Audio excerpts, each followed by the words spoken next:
This video is about the conductor's point of attention, one of the most important things we do as a conductor.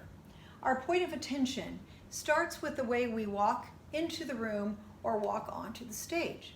So you want to walk on graciously, and I train conductors to do this as if they were walking on stage for a concert.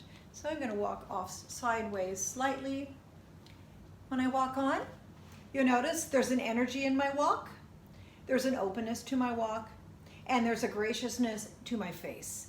This is an invitation to your choir to join you, not forcing them to join you, not commanding they join you, but an invitation to join you in making some great music together. Once you get into your position, remember what we just talked about in the previous video about your openness and your balance. So find that correct stance that we talked about. Next, establish eye contact with your choir. So take a moment to look at them before you start. Make sure they are watching you. Do not start until everyone is watching you. Face needs to look inspirational. Again, needs to look inviting to them.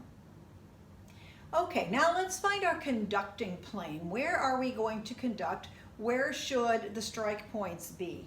We have two axes. We have got the vertical axis and the horizontal axis that we're working on. So I think about the ictus, kind of especially for beat one, happening right where those two planes intersect. Where are those planes? If you were to reach out and shake someone's hand, that's about where I would shake someone's hand. That gives us a sense of the vertical. And you can move up and down there. It should feel very natural. It should not feel like your ictus point has to go to the center of your body. You notice what I did with my body balance and my shift even to make that happen, or I would do something odd to my shoulder. Remember, we want to conduct for a long time, so we want to find gestures and positions that are balanced, open, energized, and ergonomically correct so that we can do this for a long time. So again, you'll find that vertical should feel very, very natural. And then the horizontal. Many of you don't do this anymore, but I think about an ironing board. Where would the ironing board be? Right in front of me. So where is the place where the horizontal, find your horizontal, and the vertical align?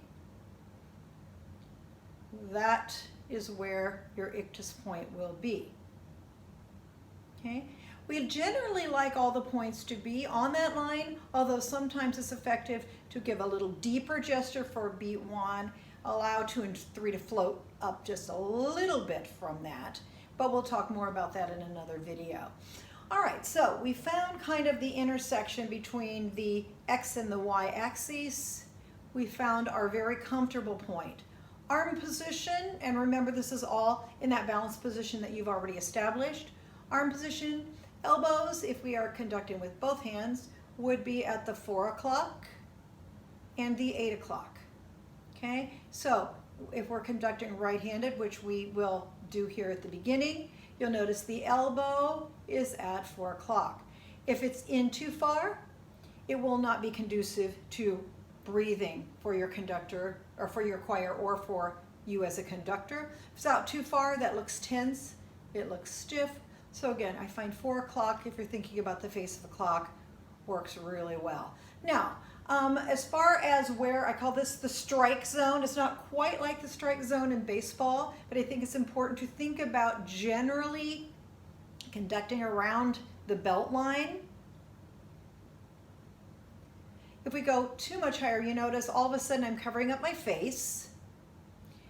And this does not promote deep breathing. As soon as I bring my ictus point lower, now I am showing them a lower point of my body where the music is occurring. And so your choir is going to think about the music, the sound coming from a lower point in their body.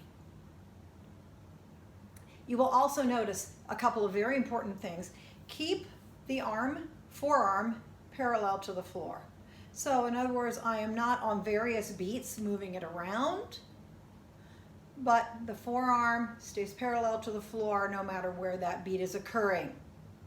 Now this is your default gesture. There may be times when you need to do something different but this is the default pattern so that when you do choose to do something different, it has meaning instead of, well, we've just tuned that conductor out from that sideways gesture because that's how they conduct all the time. Moving on down there, remember we got that 4 o'clock position with the elbow. The forearm is parallel to the floor. The wrist needs to not be stiff, but we want it to be thought of as one unit, so we don't have so much wrist movement going on that we have multiple icti points. So are they watching your elbow bend, or are they watching your entire arm? So if you think of them moving together as a unit, and a firm wrist, not tense, not tight, but it's firm, so it can actually direct the hand where to go without getting in the way of where you want the hand to go. Moving down with the hand. Hand needs to be curved. This tells your singers that they need to raise their soft palate. If my hand is stiff, you will get a very different sound from your choir. So again, it's just a curved hand. Fingers are all working as a unit, not as individuals. Sometimes you might want to think about maybe feeling like if you have a problem with that, that there's something sticky between your fingers, maybe some glue that is holding them all together as a unit. Again, you don't want them tense. That's the claw, right? We don't want to conduct with the claw. But a curved hand, there you go. Watch the thumb. There's some people that have either a tense thumb or a tense pinky. Think of them as a unit. Also notice my palm is not only curved, but it's parallel to the floor. So when I do pattern gestures in my pattern that go sideways, I'm not slapping my hands sideways. I'm moving the entire arm as a unit.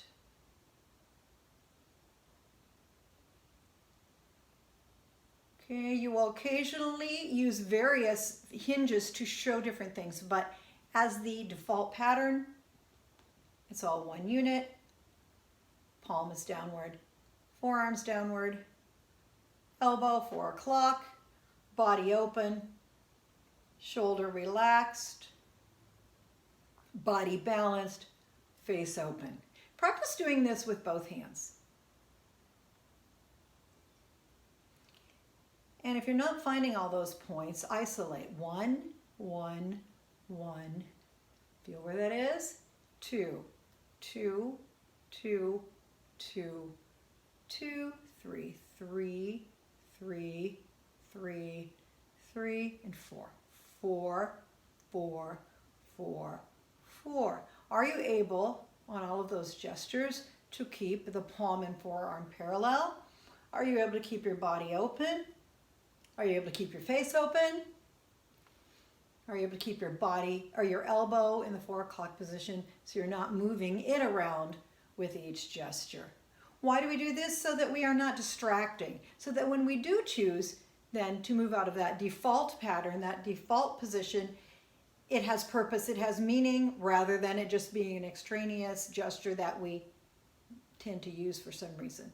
So it's really important to find this conductor's stance and make sure that point of attention is there, or your body is in the correct stance. Now let's move to the point of attention. When it's time to start your choir, I like to use both hands. I place them on the horizontal axis. You'll notice where my elbows are, 4 o'clock and 8 o'clock. You'll notice the curved fingers. You'll notice that I'm pretty much on the conducting plane. And now I look at my choir. Make eye contact once more, and then we move on to the prep gesture, which brings them in, and we'll talk more